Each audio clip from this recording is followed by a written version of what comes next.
Hello and welcome to the Dreaming and Doing podcast with me, Nicky Raby.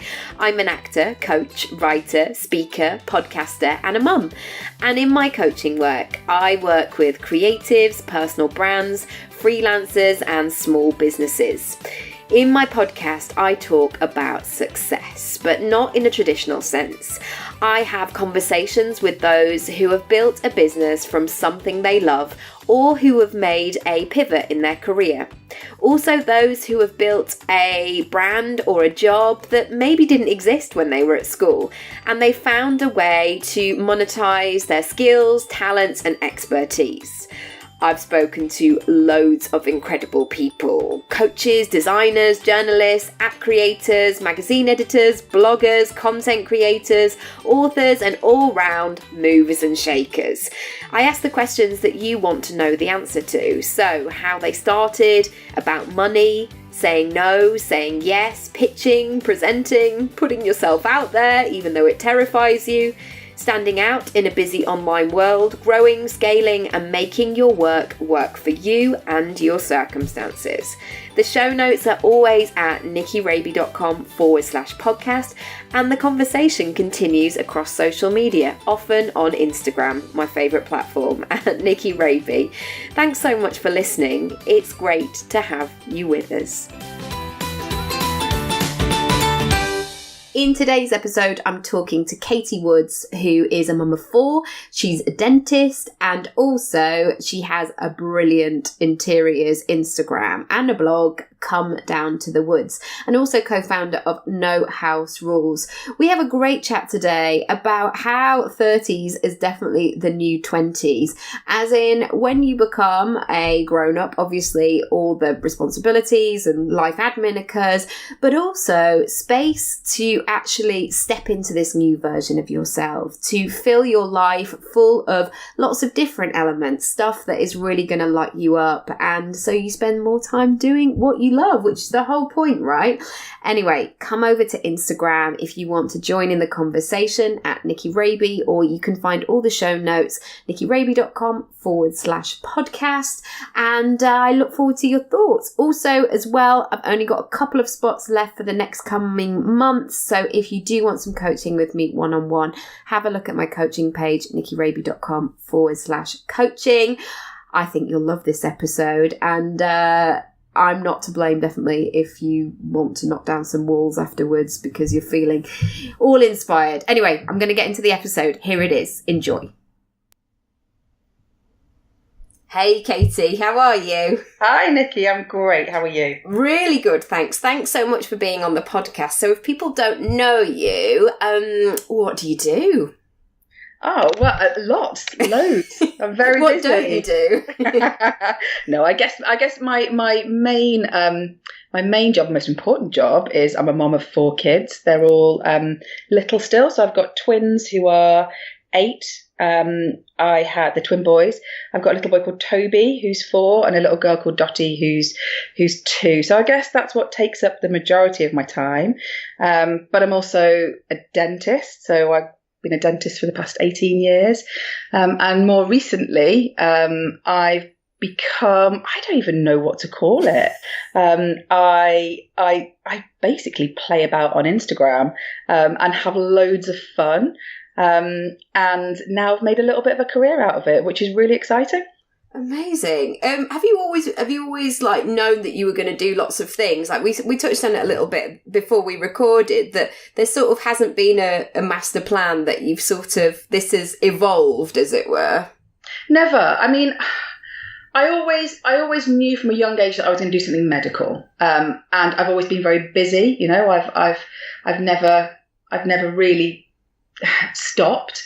I've always squeezed in as much as I possibly can, and always been really creative. And I think there's a thing with dentistry is that when I was choosing what profession to be in, I knew it was going to be medical, but because I'm quite creative and quite hands-on, I wanted to do something that was creative, and dentistry seemed like the perfect thing to do because it is really physical. You know, you're working on a very small scale, and creating things every day.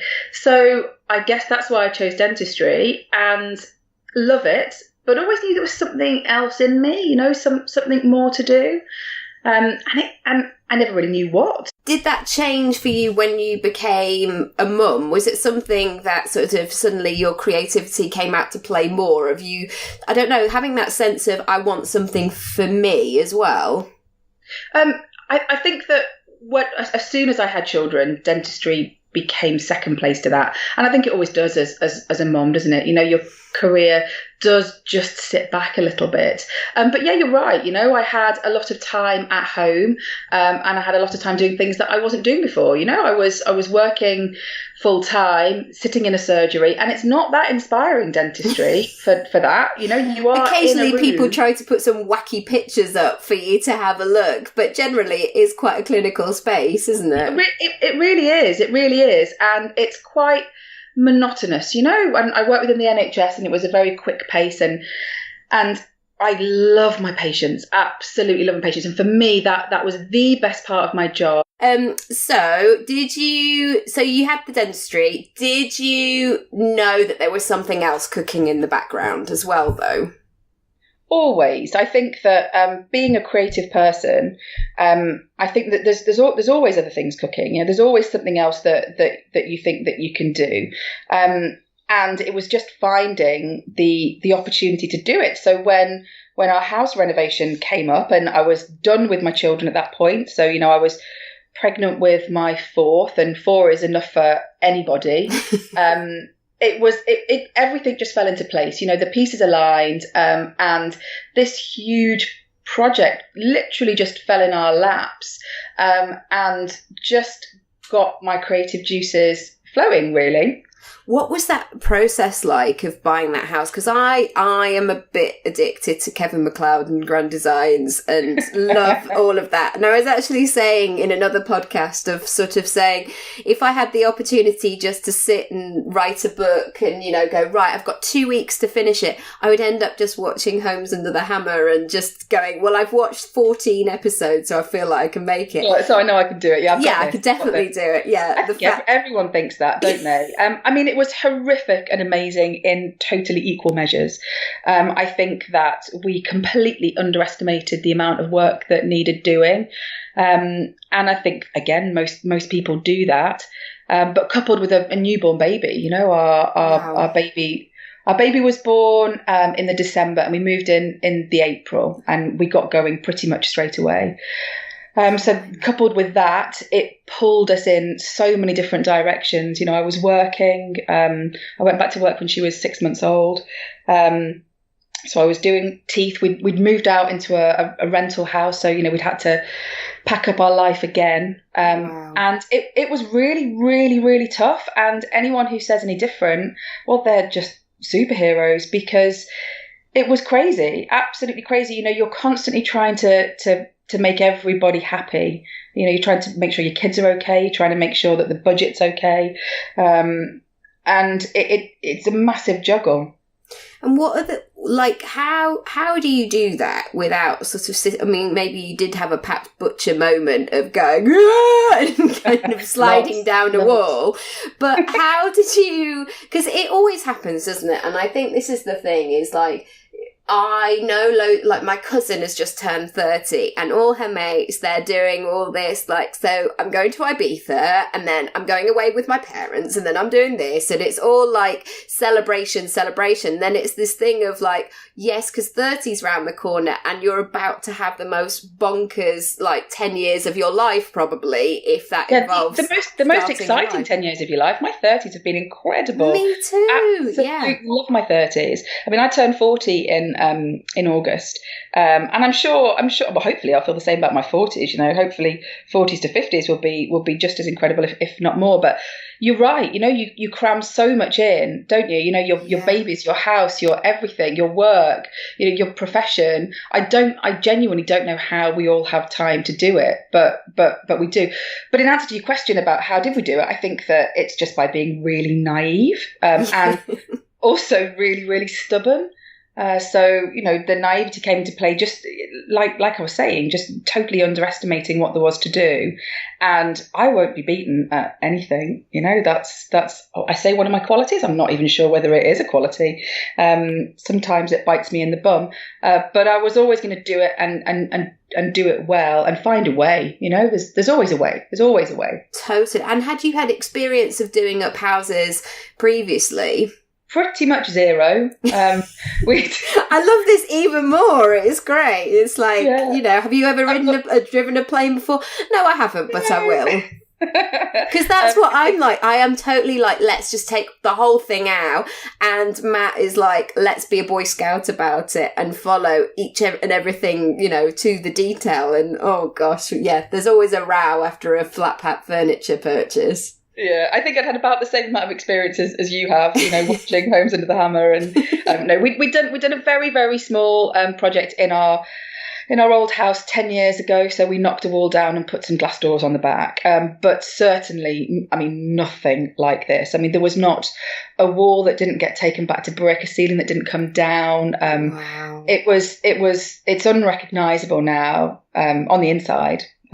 Than it was beforehand. It's amazing. It's amazing what they did. How did you have that vision for it? Did you just get that feeling of sort of, because my mum sort of did a house up a few years ago, and there was that moment where we're standing on a step ladder and looking at the sky from the living room, and she's sort of thinking about wine, because it's like, okay, right, the house that we've just bought is now in bits. How did you just have that feeling when you first arrived and you went to look round? Oh, do you know what? It's got great bones. It really has. The second that we walked in, it just had a feeling. It's got the most fantastic hall, and it literally had me at the hall. You walk in, and all I was doing was picturing where my Christmas tree would be. Yes. And I looked over at my husband, and he's looking at me thinking, oh dear, he's going, game over. Yeah, she's sucked in here. She's got it, and I was like, well, this is it, isn't it? This is totally it.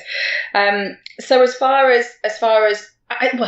vision goes, I think it's how you use it as a family, and I think that we were sensible in the fact that we moved in first and realised how we use the space and realised where people were gathering the most, where we needed extra space. It had a really small kitchen on the back of it and a conservatory, and you spend your entire time in the kitchen, don't you? Not necessarily cooking, but socialising, doing homework, just hanging out in the kitchen. And it was crying out for what we gave to it, and just for a new lease of life, really. Totally. But it being a happy family home, and I think that's one of the things. You can feel the happiness in a home when you walk in. The previous owners had been there for 30 years, and they loved it. It was a loved home. It was very peach.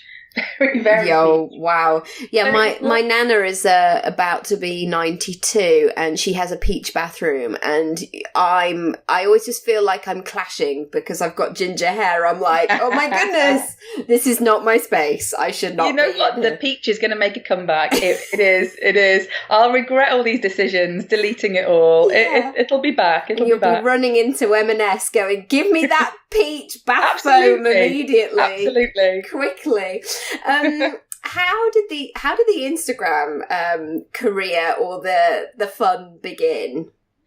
I guess I looked at it initially for a bit of inspiration. So I used to tut a little bit at Instagram, actually. I used to just think it was a way of making out that your life's perfect, picturing yourself at the top of a mountain.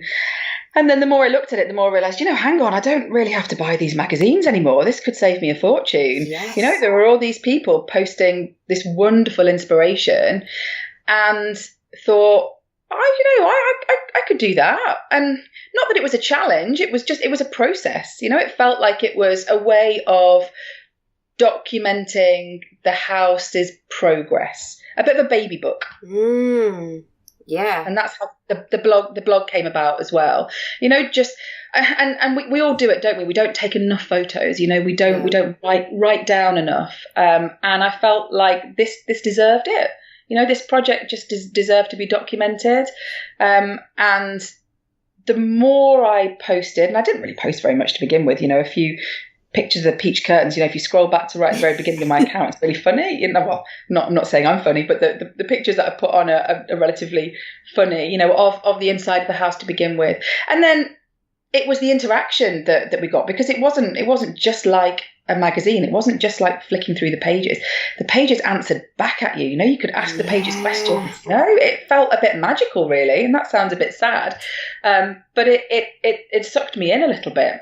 And I think certainly as a mum, when you're at home all day, those that I do have nursery care, like not for me, for my son 2 days a week now, but it's, if only just to go in, like someone like looking after you. What a treat. Oh, yeah. Just put you down for a nap, tucking you in, getting a glass of milk. There's nothing for you to do today. All you need to do is have a lovely time. Okay, sure, I will. Oh, and I tell you what, I'm not going to cry about it. I will not cry once about it. Yeah, and I won't be requesting to go home, as my kid always says.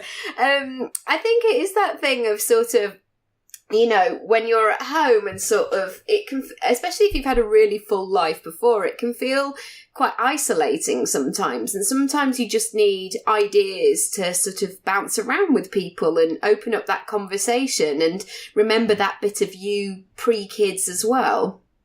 Yeah, because no one really likes talking anymore, do they? So, no one really picks up the phone and chats. People text or they message, and Instagram was the kind of thing where you got that, you got all that contact without actually having to put your makeup on, get dressed up, put on a show that you're holding it all together. You can do it from your sofa while you're breastfeeding and, doing something else in the background. It's brilliant, actually. It's great. And 99.9% of the time, an incredibly supportive place to be.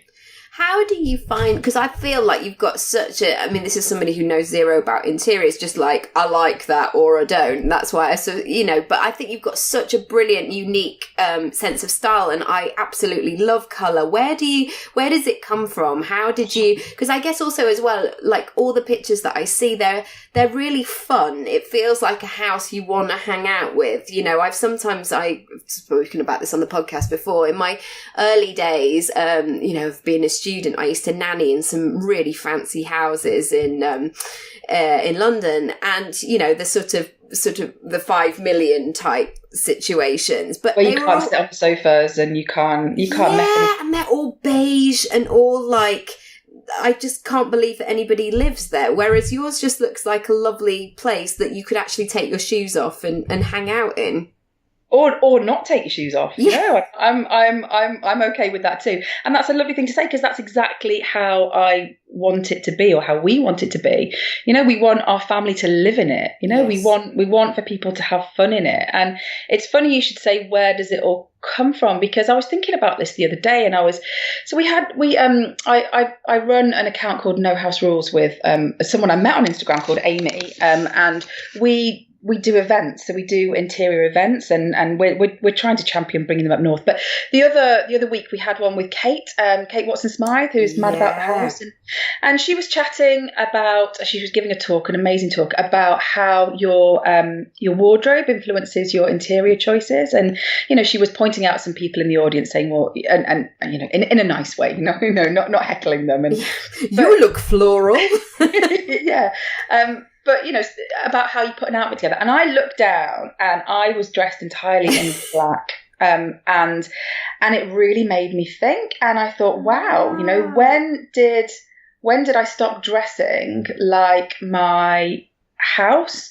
And then I realized that there was a transition, as my body changed, as my body changed from having children and probably lost a little bit of body confidence, my interior side kind of, my home kind of soaked that up. And yes. I feel like I kind of dress my home like I would dress if I had the body confidence to be able to do it. Does that make sense? It does. Like the home has become your lover on the side, like I'll dress it. Yeah, it's so absolutely. True. Or my alter ego, my glamorous alter ego, because my home doesn't have a chubby day, my home doesn't need to cover up, I feel like I can be as bold as anything with it. So I kind of feel like that was the point, when there was that small transition there. Totally. What have you gained from not only collaborating with somebody, but also creating a beautiful space where you bring together people who love the similar sort of things that you do? I guess confidence, a massive amount of confidence. I think that as time goes on a little bit, my confidence seemed to have dropped rather than got better.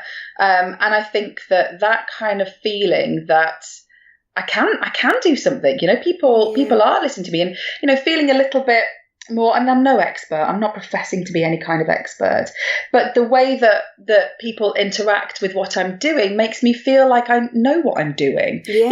And I know what I'm doing about being a mom. I've been doing that for a while. I know what I'm doing in my job, but there was just something else, and to know that I'm doing something else well is amazing. It's made me feel brilliant.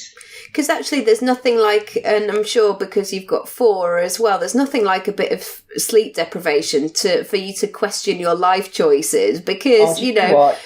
You can do anything on a full night's sleep, can't you? You can rule the world if you have a full night's sleep. I do have a few moments like, maybe I should run the country because I've got so much free time. But you get that false sense of confidence, don't you? It's like, yeah, let's do it. And you forget what it's like. And if you're anything like me, even when I'm away from my children, I still don't sleep well anymore. I don't sleep like I used to. I think that's the best advice you can give anyone in their 20s is just really appreciate that kind of sleep that you get. Yeah. That kind of uninterrupted, unapologetic sleep.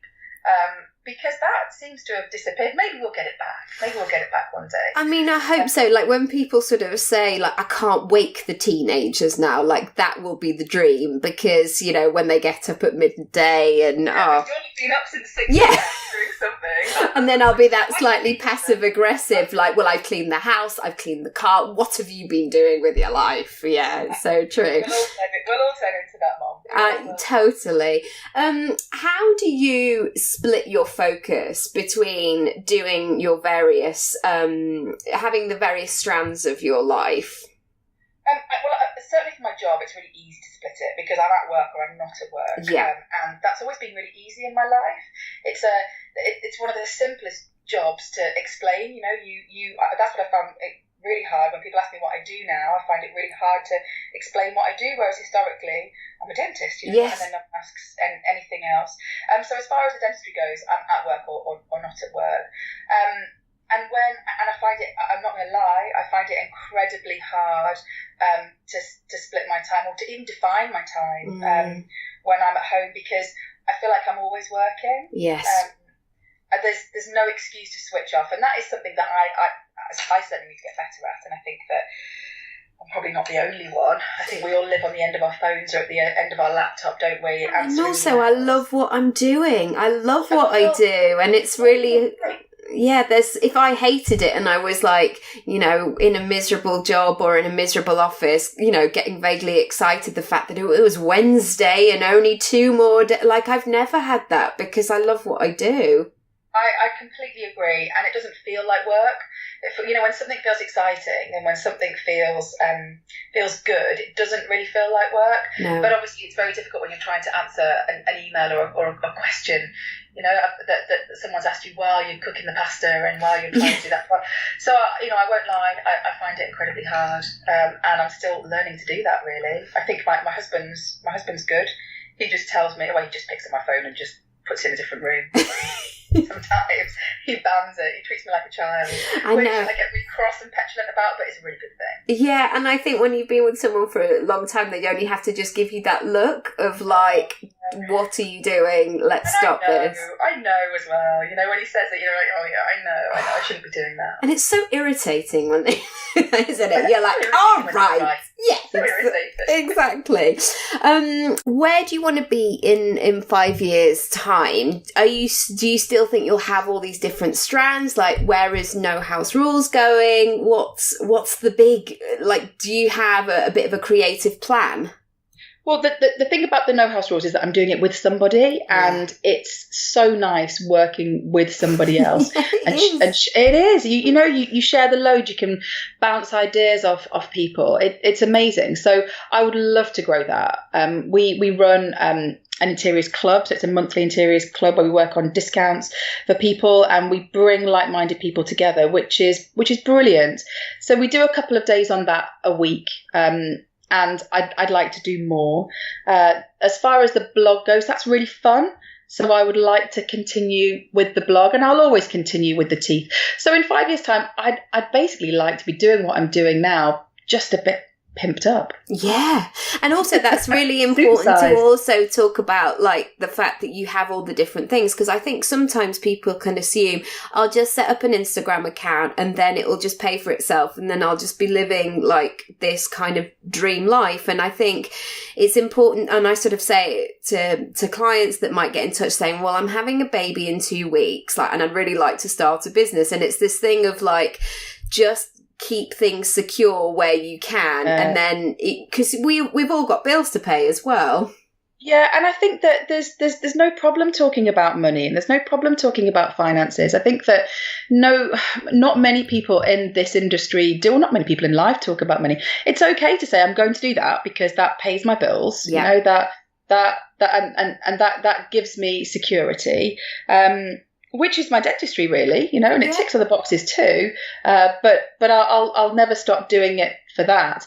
But people don't talk about money enough, and like you were saying about starting up an Instagram account, manage your expectations with it. Yes. It's not that easy, and it's certainly a lot harder now than I think it ever was. I mean, when I first opened the account, I think I rode probably a bit of a wave. I'm not sure if I did it now, I'd have the same response, just because there are so many other users. There's so much more content to look at. I think it's much harder now. Yeah, and I think it's, I think you always have to keep fresh. And I think, like, working with Amy as well, she'll be able to see things in you that maybe you don't see in yourself yet. And I think that's a really nice way of sort of, and I'm sure even though, the sort of the commitment of doing something monthly and going, right, okay, this is the routine now, this is what we're doing.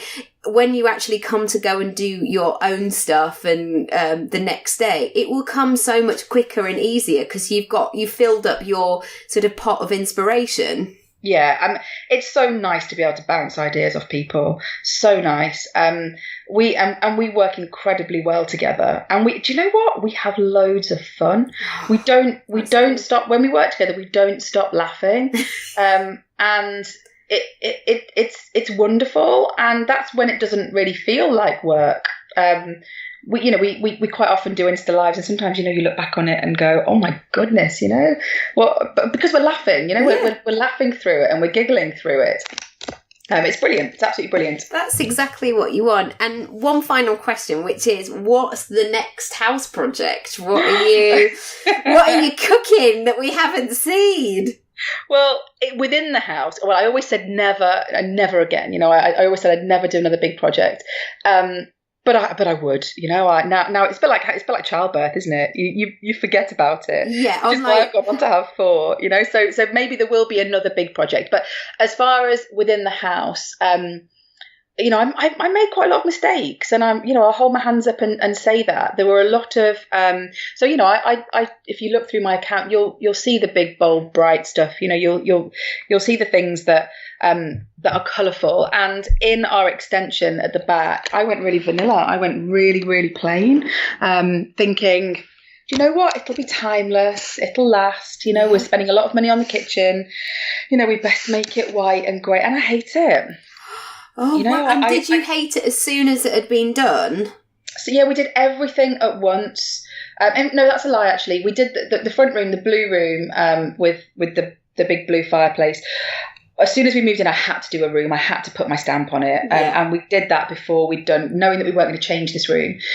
We did that before we did the renovation. But as far as everything else went, we had to make a million decisions all at once. And it was really hard.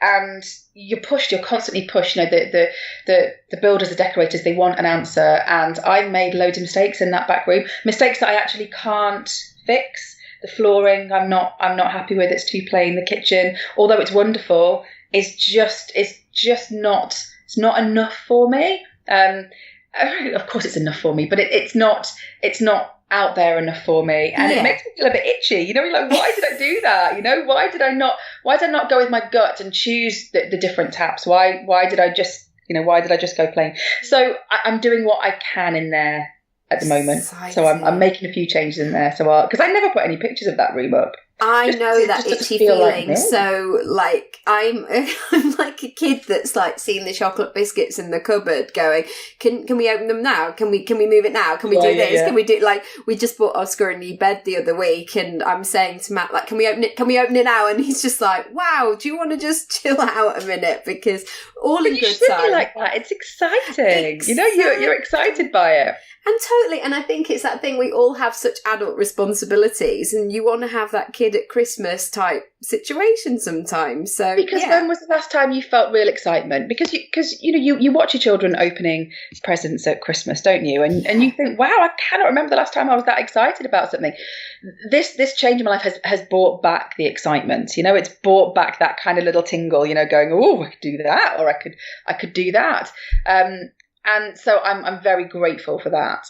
Oh, that's so brilliant. We've got and also working with the right team who are going to support your vision as well. We've got some guy locally called Keith, and I think next time we do something we'll have to get somebody else, because Keith is like the most unreliable person. He's like, yeah, darling, I'll speak to you in 2.5 years, and you're like, well, I was sort of thinking Wednesday, Keith, but let us know.